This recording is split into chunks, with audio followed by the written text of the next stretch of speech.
Hey, what's going on, guys? It's the Polyathletics, and today we're going to be making a muscle group tier list since that seems to be the trend right now. This list is focused on what will make you look jacked to the average dude while wearing casual clothing.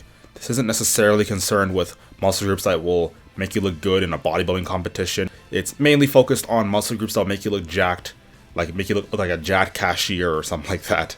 Or people will just like stop you on the stream like, yo, what's your workout program? How much do you bench? And stuff like that. So basically like business casual clothing is what I'm trying to go for with this. Sort of, you would look good in a father-son commercial. Those ads I keep getting on Instagram. I don't know about you guys, but I keep getting those ads. Now I put an emphasis on looking good in a shirt, but I did take into account also as well looking good without a shirt. It's just that looking good in a shirt takes much greater priority for this list. Because I want to focus mostly on your day-to-day sort of life. Maybe some of you guys work as a lifeguard or something like that. Or, I don't know, some other job where you're permitted to not wear a shirt. But, for this video, for this tier list, I think I'm going to prioritize, everyday clothing. That way, that's what people mostly wear anyways. You kind of want to just look big in like regular everyday clothes. And that's what I'm going to be focusing on today. Since I don't think many people really focus on this at all. This list isn't going to be about how to look good to women. I don't talk to women. They scare me, and frankly, they have cooties. So the first thing we have here is the abs. And the abs, I'm also going to just use this time to talk about conditioning. Conditioning isn't that important when you're just trying to look good in a t-shirt because, nobody can see what your conditioning really is. They can mostly just see the shape of your muscles. So this is basically a tier list of what muscle groups give you the most, helps the shape of your body the most, if that makes any sense. So abs, it's going to go to C tier, unfortunately. You can't really see your abs through your shirt, so there's no point in really focusing on it, training on it, if your goal is to look good in a t-shirt. Next up here we have biceps, and this is going straight in S tier, no question about it. A lot of people seem to like downplay biceps nowadays because, I don't know, it's like the cool thing to do, to say, oh, this muscle group that's like very obviously the show muscle group that everyone wants to see, that you can just like you double bicep in front of random people and they think that you're a freak.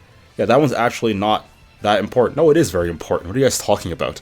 Especially when you're like in a t-shirt and they can just see your biceps and your forearms. That's when you'll get your biceps. That's when your biceps will really pop out. That's when it's ideal to have really good biceps. Next one here we have calves. Calves, I think I'm going to put calves in C tier, maybe B tier, but I'm just going to put it in like maybe the top of C tier. Does it go above abs? I'll put it above abs. Yeah, top of C tier. Kind of depends on what job you're working at, I suppose. Some jobs they'll let you wear like shorts, some jobs they won't. But yeah, the calves muscles are the only muscles that people are really going to see from your lower body. But having a big lower body isn't the most important thing, of course, considering you're wearing jeans, you're wearing sweatpants, you're covering up your legs when you're just walking day to day. So calves, C tier. Next up is chest. I'm gonna put chest in B tier. Now hear me out. Chest would easily be S tier if like you had a really, really big chest. Because when you have a really big chest, then your chest just pops out through your shirt and you look like a freak. But unless you have that really pronounced chest, then it's not going to be like that big of a deal. It's sort of the chest doesn't scale concurrently with everything else, right? Biceps, it's like pretty linear scale, whereas chest, it's like you can have a bad chest and no one will notice. You have a mediocre chest, no one will really notice. You can have a really good chest and no one will really notice. But if you have like an amazing chest, then it's going into S tier immediately, because just having your chest pop out through your shirt, especially like if you button down a button or so, then you can just see your upper chest just pop out through your clothes. That is really good, but unless you have that, which very few people have, then it's going into B tier, unfortunately. Next up here we have forearms, and forearms I'm going to put it in A tier.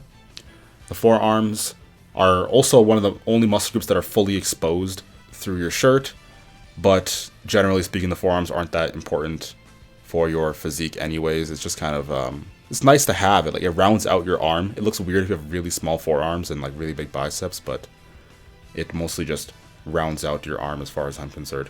This is glutes. believe it or not, glutes, I'm going to put it at B tier because the glutes are like one of the most attractive muscle groups on a man. If you just like look up any study, the glutes are one of the most attractive muscle groups. And now obviously those studies are on girls, right? Because no guy's going to walk up to you and be like, hey, nice ass, dude. What's your routine? So yeah, I'm not prioritizing what girls have to say. It's mostly prioritizing what the bros have to say. In case you didn't get it, that part in the beginning was like mostly a joke. If it's to attract women, which again, I don't talk to women, but if, I've heard anyways, if it was to attract women, probably A tier, maybe even S tier, just looking at like the studies I've seen. And since men don't find glutes to be all that attractive and women do, I'm just gonna try and round it out.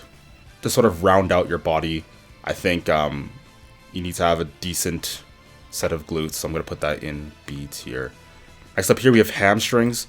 Let's get straight into D tier. Nobody really cares about your hamstrings, to be frank. They can't see your hamstrings, and even in like bodybuilding or just like looking attractive in general, your hamstrings aren't the most aesthetic muscle group, so I don't think there's gonna be much contention with this one. Next one is lats. Lats is going to S tier easily. Just, you look very imposing from the back, and from the front you just have that wide V taper when you have a really good back. This is a no-brainer. Back is maybe even above biceps, but yeah, I'm gonna put it above biceps. Not, yeah, actually, when you just have a wide back, it gives you much more.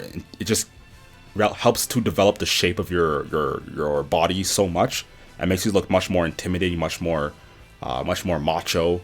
So back, lats specifically, I should say, because we're gonna be talking about other back muscles, or at least one other back muscle in here. So lats specifically, S tier. Neck, I'm gonna put this in A tier. Now, neck is like underrated and overrated at the same time. People like to think that the neck is some kind of miracle muscle, that if you have a big neck, then everyone's gonna think that you're hugely jacked.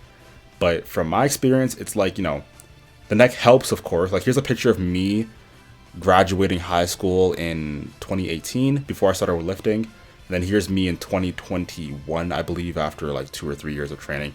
My neck looks a lot bigger, and you can just tell that I'm just a lot more muscular of a person, simply because I have a bigger neck.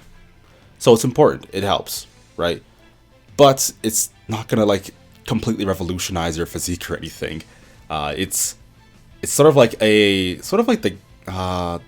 forearms, where it just kind of looks awkward when you don't have a big neck. You look sort of immature. But when you do have a big neck, it makes you look mature, it makes you look masculine.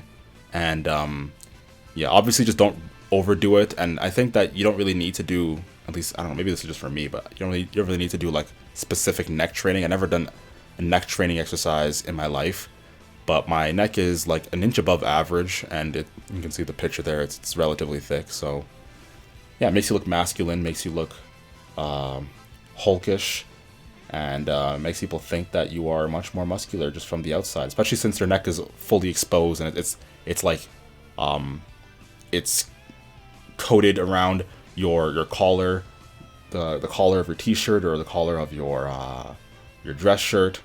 Same with the biceps, actually, I should have mentioned that, but it just wraps around it, and it cuffs it up, and it's when your muscles are sort of wrapped in clothes, and like wrapped in like tight clothing, but like not like tight where it looks like, makes you look stupid, but tight isn't, because you just have such a big muscle group, then it looks really nice. But yeah, so neck, A tier. I think this is pretty, not too controversial. Next is quads, and this might get a bit controversial, but I'm putting quads in C tier, quite honestly, because unless you're wearing, tight-ish pants, then tightish pants that aren't skinny jeans, then you're just gonna no one's gonna see your quads anyway. So unless you have like a really big sweep, you have a really strong vasta lateralis, I forget what it's called. Unless you have a really strong outer sweep on your quads, and you're wearing, relatively tight pants, but not like skinny jeans tight, but tight enough to where you can see, where it emphasizes your sweep, then like if you have really big quads, and then you have the perfect combination of everything, then you could probably go into like B, maybe even A tier. But since most people don't have that and can't really get quads that big unless you take drugs, and unless you're wearing those specific type of pants, then I'm gonna put it in C tier. Maybe above abs? No, I could put it above abs. Yeah, I'll put it above abs. Next up here, we have shoulders. And shoulders, I'm going to put them in A or S? A tier, I suppose. Put it in A tier. Or get them in S tier. Top of A tier. I'll just leave it at top of A tier for now. The shoulders, they're very important. This is why they actually, with dress shirts, they actually have like padding on your shoulders to make them look bigger. Because it accentuates your masculine features, your masculine characteristics when you have big, broad shoulders. And broad shoulders coupled with wide lats, oof, you'll look like a monster. So I'm putting an S. Yeah, I'm putting an S tier. Now I'm talking about them, I'm like, yeah, it should be an S tier. So yeah, shoulders, S tier. It also like pokes out through your clothes when you when you're wearing any like dress shirt or anything like that. Anything that like somewhat hugs your skin. You'll look really big with really big shoulders, and it pops out really well and just makes you look very big. Yeah. Next up here we have traps, and traps is going to S tier for sure. This is also one of the muscle groups that's hugged by your shirts, and big traps, it just makes you look imposing, like a ninja turtle or something like that. Makes you look like almost like you're a king or something like that. Like you have your left side and your right side is like your right hand man, your left hand man. I don't know, maybe I'm just like making this up on the spot, but it makes you look very intimidating. Makes you look kingly for some reason. Like that's the best way I can describe it. Makes you look kingly. And yeah, so traps, S tier for sure. This is triceps now. Triceps, I know a lot of people like to put them in S tier or like even above biceps, but I'm gonna put them in A tier. The triceps aren't like super important. They're good for like the overall mass of your arm. So it's good to have big triceps because it'll just, when you're not flexing your bicep, right, your arm will just look bigger when you have bigger triceps. But it's not like you're flexing your tricep too often when you're at work or anything like that. So it's not like you lift up things, like you're lifting up your phone in the middle of the day. Your bicep will be flexed when you're lifting up your phone, just because of the biomechanics, you're supinating your arm. It'll make your biceps look flexed. So I think that's more important for regular everyday activities to make yourself look big. But if you end up having to flex your bicep because someone's like, hey, do you work out or something like that? And you're like, yeah, and then you go on and flex your double bicep, you gotta have that good tricep sweep at the bottom. So the tricep is important for that pose at least, and it's just good for overall arm mass. And yeah, that's gonna be the tier list. Let me know what you guys think. Let me know if I made any controversial or wrong opinions in your view. Yeah, that'll be it for the video. I'll see you guys next time. Alright, peace.